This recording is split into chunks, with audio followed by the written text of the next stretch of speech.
writing is a very draining occupation. It takes an enormous amount of psychic energy out of you.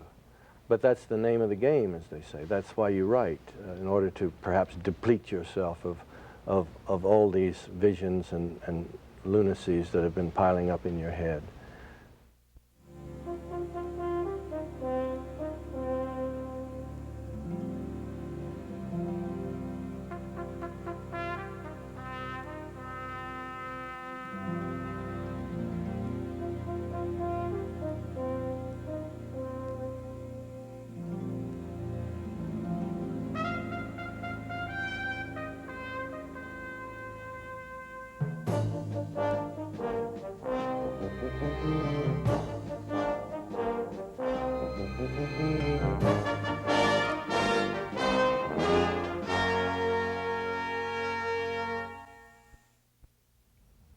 Hello, I'm George Plimpton, and this is Writer's Workshop.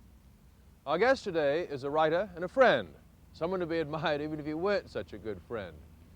His career has been marked by that rare combination of critical acclaim and financial success, and since he was a budding novelist of 25. At that young age, he produced a best-selling first novel, Lie Down in Darkness, which was motivated not only by his obsession with writing, but also by the fact that he was unemployed and in an undeclared competition with Truman Capote. Our guest's name is William Styron, and he's had many successes since then, including a Pulitzer Prize for The Confessions of Nat Turner and a recent international bestseller, Sophie's Choice. Among other things, Styron is going to confess today his secret failings as a reader and the dark depths from which his own work springs, as you'll hear him tell William Price Fox and the students on Writer's Workshop. It's ideal if you want to be a writer to find a situation in which you can devote all your time to it. But on the other hand, there have been too many situations in which writers have had subsidiary vocations. Chekhov being a doctor, that sort of thing. There are lots of examples of people who had other jobs. I don't think it's necessarily a drain unless the interruption is so great that you can't get any writing done at all, and then you're in bad trouble. But I think a good writer is going to always find a means to do his work. But do you think often that writing, the act of writing itself as an occupation, would tend to be more of a drain than, say, being in the beehive, as you call it, where you're maybe working with books but not specifically creating works? Yes, well, writing is a very draining occupation. It takes an enormous amount of psychic energy out of you. But that's the name of the game, as they say. That's why you write, in order to perhaps deplete yourself of all these visions and lunacies that have been piling up in your head. So you just do it. At what age were you when you started writing, and what made you decide to become a writer? I started writing in as early as junior high school. Just, you know, your average young kid stuff in newspapers, school newspapers. I wrote when I was at Davidson College. I worked for the newspaper and the literary magazine, and then when I went to Duke in my late teens, I became smitten by the idea of being a writer. I had a wonderful teacher there, William Blackburn, who is dead now, but who was a great inspiration to me. And I suppose you could say ever since my teens I wanted to be a writer, feeling that that was, as I said before, the only thing I could do competently, since I plainly couldn't hold down a job. So I mean, it became part of my whole flesh and blood almost at a very early age. Why one wants to be a writer is always a puzzle, because it doesn't offer the same rewards to everyone. It's something you have to do, I think. It's just something that you feel, given the various options that modern life offer, it's one of those options in which it's possible, I think, to achieve something on a very individualistic level. You're totally your own man. You're making your own statement. You're beholden to no one. It's your voice. You don't have to get up at 7:30 if you don't want to. And those things are kind of important to a person who's fundamentally indolent like I am. So there's a great complexity of things having to do with writing, and I've just tried to describe a few of them. What kind of jobs did you have before you got into this? What kind of jobs did I have? That you didn't work at? The only job I ever had in my life was the one I described in Sophie's Choice, working for that strange beehive at Apiary, McGraw-Hill Book Company, droning in it, I should say. And so therefore, the only lamentable upshot of this is that I probably won't ever get any Social Security. That's right. What about Hiram Hayden? What kind of effect has he had on you? Hiram Hayden was a man of great gifts. He was the editor-in-chief of a publishing house when I first started writing. He was also a teacher at the same time at the New School for Social Research in New York. And he taught writing, and I took his class. He was the man who, when I was struggling to write short stories, not very good ones, in my very early 20s, who encouraged me to strike out in the novel form because he felt that my talent was more suitable to the novel than to the short story, and I think he was right. And so he gave me, in his capacity as editor-in-chief of this publishing house, an option in the huge sum of $100 to write a novel, which later became Lie Down in Darkness. I don't want to denigrate that sum either, because in 1940, in the late 40s, that was a considerable amount of money for a young, hungry bachelor like I was in New York. And then further on, as I progressed on the novel, Hiram further supported me by bailing me out whenever I screamed and said I was starving. He would send me another check. So in effect, he was a very, very helpful influence on my early writing career. Later, to be quite honest, he did not serve that function. He became something else, but I'm always in debt to Hiram Hayden for having helped me start out as a writer. What are some of your favorite novels? Are there any writers that have inspired you or kind of set ideas running in your mind? Well, there was a time in my 20s and earlier when I think I read almost every book ever written. I'm exaggerating, of course. But I read absolutely promiscuously, in the sense that I read most of Dickens, Melville, Flaubert, the Russians, plus all the 20th century writers of most nationalities.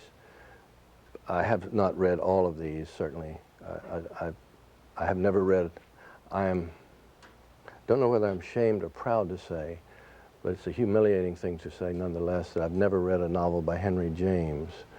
However, however, and I know that's a lack, but it's just something that I will be cursed for to the end of my days. I don't plan to read a Henry James novel. But I think I've made it up by so much other voracious reading that I could never really say. Certainly I have favorites.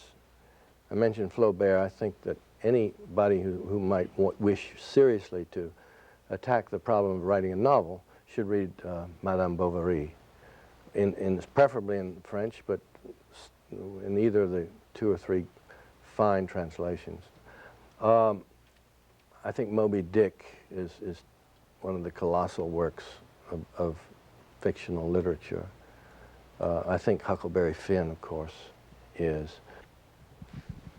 How have you managed your life so that you could be a novelist?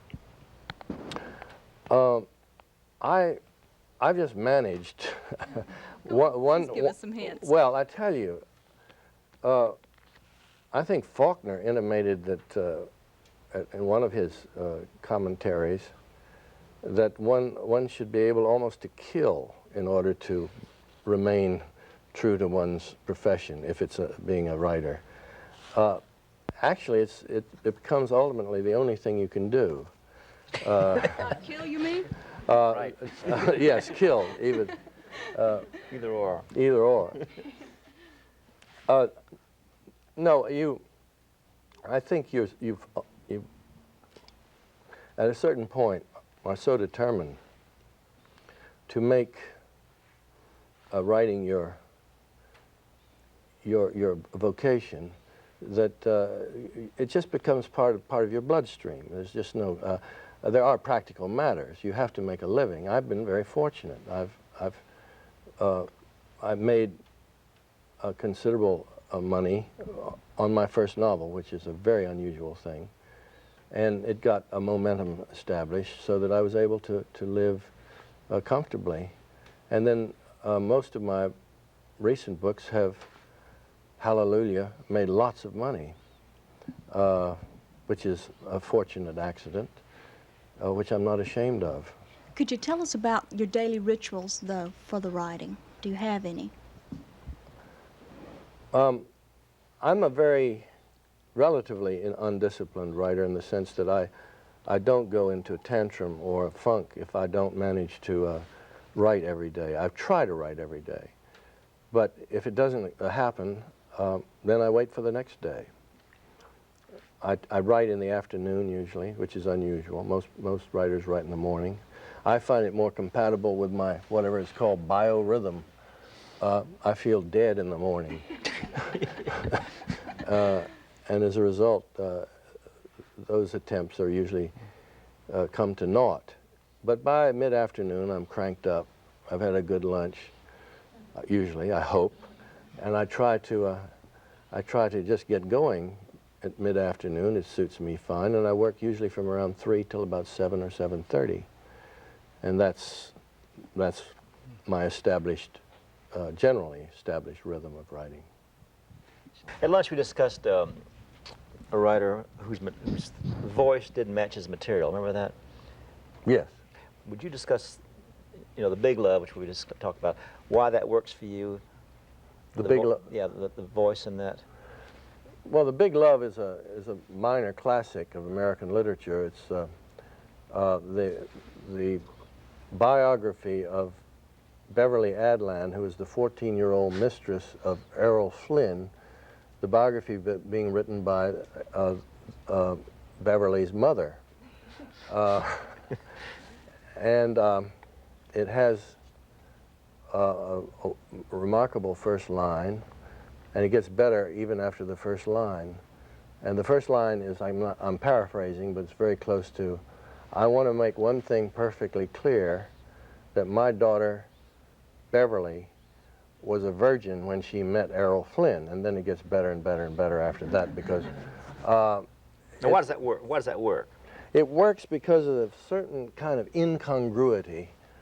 There's a certain amazing Central American quality in the voice of this half-loony mother who had her leg cut off by a Hermosa Street, it was a Hermosa Beach streetcar, an accident which she perpetually refers to in the book as the tragedy of my leg. A kind of unconscious zany quality, which has only really been achieved in works by people like Nathaniel West, describing this mad Hollywood world through the utterly accepting eyes of a woman who actually wants to see her 14-year-old daughter debauched by Errol Flynn. And, but told with such innocence and with such unconscious humor that it has become a classic, and I hope it will be perpetuated in some way. Yeah. How did you run across it? A friend of mine just happened to, you know, at random read it back in the, it was published back in the late 50s as a very tacky little paperback by a company suggestively known as Lancer Books. Very cheap paperbacks which would fall apart in your hands. But I just read it and fell in love with it, and I wrote a review of it in Esquire, and it became the talk of the country for a while, and even people as various as W.H. Auden and I forget who else thought it was a masterpiece. And it's unfortunately gone out of print, but I think we should revive it. At one point in the book, they're living at the walled-off towers. You know, it's Beverly and Earl and the mother-in-law. And then Earl and Beverly go to Europe for a movie. In the next paragraph, the mother-in-law is working at the Hamburger Heaven with no loss of enthusiasm. There's a wonderful, utterly naive, almost imbecile quality in it that just makes the thing fly. It's a wonderful Every book. detail is just perfect. You know, Well, Mr. Styron, you were talking about the amount of time you spend writing, and you do a certain amount of research but don't like to over-research. How about plotting? Do you know where you're going when you start? I know that you ask a lot of writers that. Or do you just kind of let it, does it carry itself once you figure out your character and research the character, whether it be Stingo or whoever? I think that my own experience has been that I've always had a vision. I don't know how to describe it other than that. Let me remind you of a couple of things which are very obvious and famous in literary history. That when Proust wrote Remembrance of Things Past, he admitted within the context of that book that he began the book as a result of eating a little Madeleine, a biscuit, which the taste of which set up a whole stream of memory, which became Remembrance of Things Past. The other one being that famous description of Faulkner when he told how he began The Sound and the Fury with a simple memory of himself as a little boy of about 10 or so, looking up in a tree at a little girl who is climbing into the branches with her muddy drawers. And this again set up a stream of memory and association which became The Sound and the Fury. I think it's often an emotional process like that which begins. I mean, I remember when I started Sophie's Choice, I had only a general idea of how this thing would progress, but I did know one thing. I did know that the choice that Sophie made at the end would be an important factor, a central factor in telling the story. That I would take my own memory of myself as a young man, starting out in New York as a hopeful writer, going to Brooklyn, meeting this girl, seeing her complicated relationship with her lover, with the young man, myself, the narrator, as witness. And this would build up in a series of mysterious revelations on her part toward the final revelation. But between point A and point Z, I didn't have much to go on. I just knew I had to go from day to day, from part to part, describing this series of complicated relationships and this story. So in effect, what I'm saying is that I had no programmed plot. I merely was working on a series of assumptions that would lead me from the first page to the last with an idea that it would all hold together. How much artistic creation is involved in the character of Stingo? Well, I think that was my strategy, was to approach Auschwitz from a far distance. It always impressed me that Auschwitz, in the literature that had been written about it, suffered, even always honestly, from a too close a proximity on the part of the people who were dealing with it. I'm saying this with great humility, because often these works of literature were by people who had been to places like Auschwitz. And I don't like to be critical of what they tried, but I always felt that there was a kind of desperate horror about so many of these accounts, which got one so close to the awful reality of those camps that they ended up being like an awful photograph police photograph of murders and that sort of thing, that you want to turn your eyes away because they're such an insult to your humanity, as well-meaning as they were.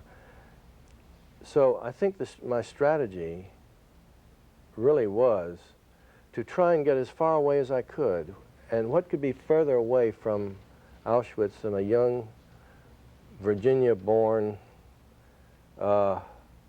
innocent who goes to New York, hardly having heard of the name Auschwitz, who suddenly is confronted with a beautiful survivor of Auschwitz who gradually and almost secretively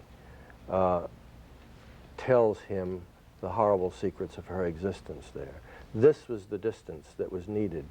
And this, I do believe, is what has caused the book to have the impact that it has had, because I think it's the first time that Auschwitz has been experienced in a way that people really can get a handhold on it. Since you chose the novel over the short story early on, would you tell us what you see as the difference or differences between the two forms? The difference between the novel and short story? Well, I think the short story is a very demanding form. I think the novel is. I gave up the short story, not so much because I didn't think I was able to master it, but perhaps almost by coincidence, at the time I was writing short stories, the short story was beginning to lose a lot of its appeal to the reader, which is an interesting cultural phenomenon. I think short stories are still a vital art form, but not nearly so much so as they were 20, 25 years ago. Would you care to comment on why that is? Well, I think it's fairly obvious. Mainly, it's the media, the journals which used to carry short stories in such abundance have disappeared, virtually disappeared. There are still certainly a few interesting outlets for the short story, and the short story is certainly not dead. But there was a time, for instance, in the 30s, when the short story was one waited, for instance, for even, this was before I was a real reader, but even as a kid, there was magazines like Story magazine, which has gone out of business, that came out I believe periodically, every quarter or every 2 months or something, in which you would wait at the mailbox for it to come, because you knew it would have works by William Saroyan, that it would have works by Irwin Shaw, by even, I can't remember who all the writers were, but it didn't matter. That was a showcase for this wonderful art form. And later on in the 40s and 50s, when the New Yorker was more creative, one would wait for the New Yorker to come because it had really good stories in it. It doesn't any longer. But what I'm saying is that somehow the art form itself, the story has, I think, lost a lot of its appeal to the general audience, largely because of this shrinking of outlets, so that the novel has, by contrast, almost superseded the short story. I mean, the novel, when it has any appeal at all, will reach millions and millions of readers still. And I don't think you can say the same thing in general for the short story. There are some exceptions, and there are some very gifted short story writers, but I always chose the novel, or I did choose the novel, because it seemed to be, to allow a far greater breadth of expression, to be able to say a lot more things within the compass of so many pages. So you just do it. Do you remember what caused you to write that first novel, to start that first novel? I can't remember exactly, except that I wanted to, I'd seen that Truman Capote had written a novel by the age of 23, and I wanted to have one at least by 25. That's a superficial vanity and totally unconnected with the real thing. I wanted desperately, as a young man, to be a writer, to have a novel published. And I did have plainly a groundswell within me of emotional and intellectual matters, which were trying to make themselves articulate in the novel form. It involved the death of a girl, a suicide of a girl who, though entirely different from Peyton Loftus in Lie Down in Darkness, nonetheless, this was an event that affected me very deeply, because it was a girl I had known. And it seemed to me that if I could put in the framework of middle-class, upper South American life the story of her tragedy, and refract around that tragedy all these various events that take place in a middle-class family in America, especially upper South in Virginia, of that time and place, then I would have achieved a kind of interesting description of my time and place on the level I sought to do so. And by God, I worked for 3 years or whatever it was, and the novel emerged. And to my great astonishment, it was even a bestseller. But outside of that, I don't know really what else to say about the motivation of one as a writer early on. Is it still a passion? Oh yes, definitely a passion. When that goes, I go.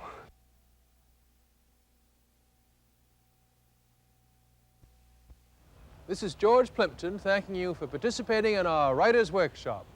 Please join us again next time.